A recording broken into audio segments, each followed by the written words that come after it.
Gabriel, a teoria do anticristo ser islâmico, se ele fosse islâmico, seria muito difícil ser aceito pelos judeus. Exatamente. Ok, vamos lá. Apocalipse capítulo de número 20, a partir do versos 11, nós temos ali o tribunal do trono branco, o juízo final. Livro da vida e livro das obras. Sobre o livro da vida, os nomes que não estiverem ali no livro da vida serão lançados no lago de fogo. Esse livro da vida, as pessoas que têm o nome escrito nesse livro da vida, essas pessoas podem ter o nome retirado do livro da vida.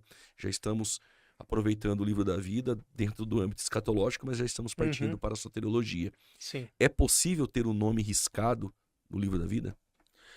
Então, na outra vez que eu vim, né, eu comentei um pouquinho sobre isso, do meu entendimento de que não é possível riscar, e depois acompanhei os comentários ali Por isso nos que eu fiz a vídeos, né? pergunta. Já. E até acho que os calvinistas não vão gostar do que eu vou dizer agora, né? Eu não gostei porque ficaram me xingando de calvinista, né?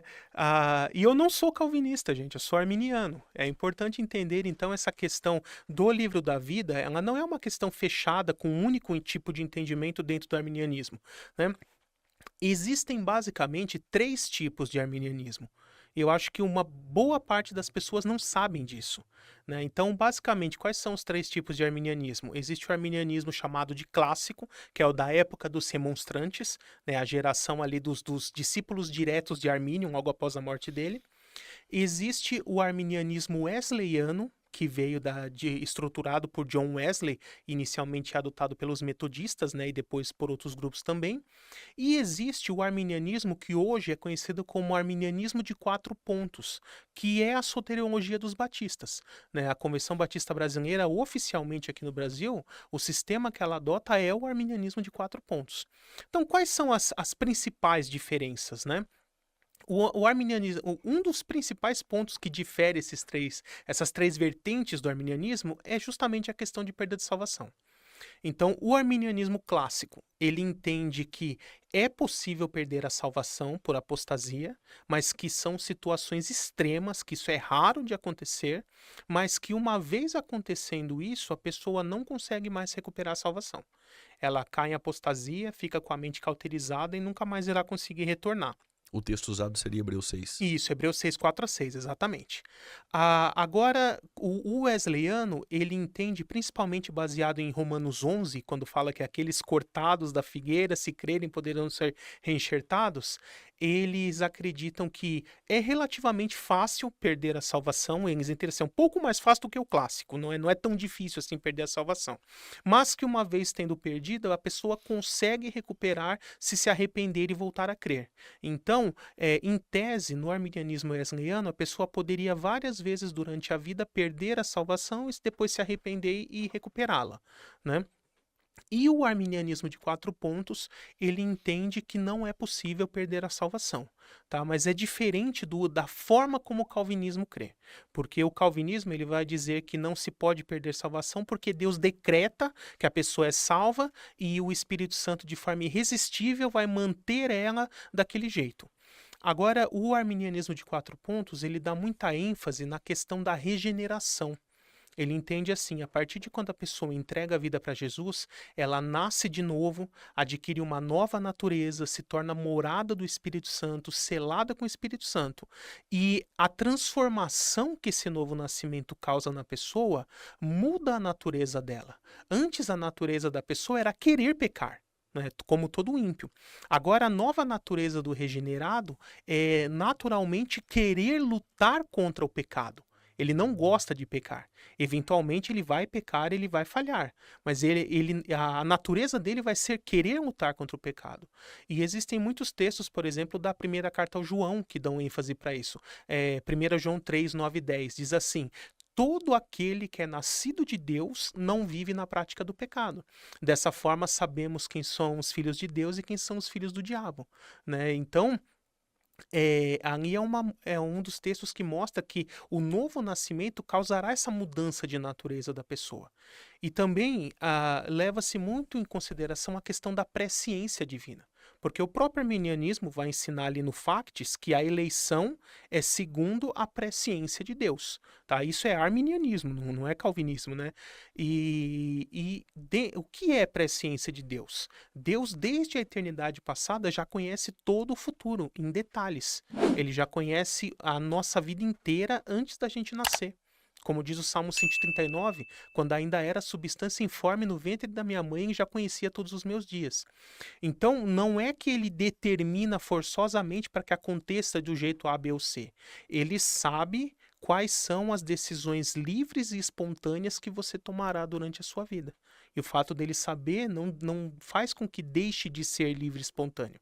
Então, dentro desse entendimento, ele já sabe quem vai crer em algum momento de sua vida.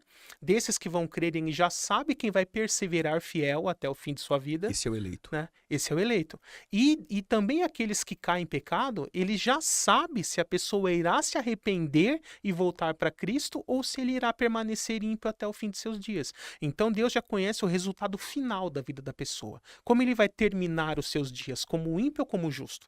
Deus já sabe. E baseado nesse conhecimento prévio, aqueles a quem ele já sabe que irão crer e perseverar até o fim, são os que ele escolheu para a salvação.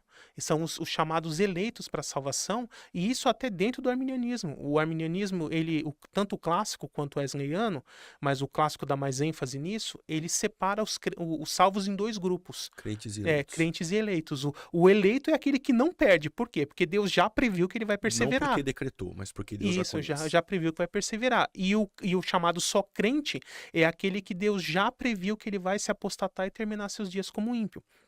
Né? Então, o entendimento que a gente tem é de que, como Deus já conhece tudo isso, não faria sentido ele escrever um nome no livro da vida de alguém que ele sabe que vai terminar seus dias como ímpio e que por isso ele já sabe que vai ter que apagar depois. Né? Seria mais lógico ele nem escrever, porque ele já sabe como essa pessoa vai terminar os seus dias. Né? É um contrassenso com a própria onisciência de Deus isso. E aí talvez o pessoal possa me perguntar assim, mas e Moisés que disse para Deus, me risca do teu livro? Okay. Ou também tem o Salmo, se eu não me engano é o Salmo 69, que fala sobre riscar do livro da vida. Eu trato todas essas questões nesse livro aqui, ó. Capítulo 14, do Homem, Pecado e Salvação, eu trabalho isso. Então, primeiro, Deus tem vários livros, Deus não tem um só. O próprio texto de Apocalipse 20 fala, e livros foram abertos e também outro livro, o livro da vida.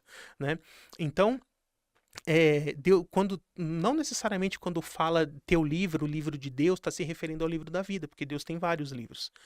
E ali no caso de Moisés, a melhor forma de nós entendermos é nós vermos em que cultura Moisés cresceu.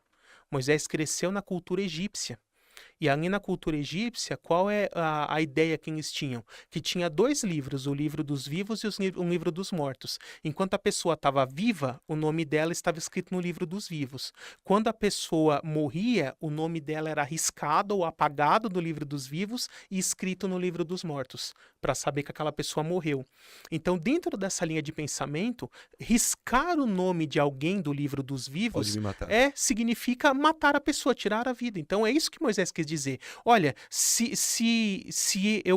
eu morrendo for suficiente para conseguir salvar o povo, eu entrego a minha vida, pode me matar, tira a minha vida, mas não aniquila esse povo. Né? Foi esse o clamor dele, não de perda de salvação. E ali no Salmo, quando algumas traduções usam a expressão livro da vida, aí nós temos que recorrer no original em hebraico, porque a expressão livro da vida, no sentido salvífico, é misefer, né, que é livro ou rolo em hebraico, ha-hai, né, que é literalmente da vida. Né? Agora, no Salmo ali, está misefer haim, está no plural. Então, a tradução literal ali seria livro das vidas, ou pode ser traduzido como livro dos viventes, que traz essa mesma ideia que eu te expliquei da cultura egípcia, que é o registro daqueles que estão vivos naquele momento. Então, riscar o nome daquele livro significa apenas que a pessoa vai morrer. Ok.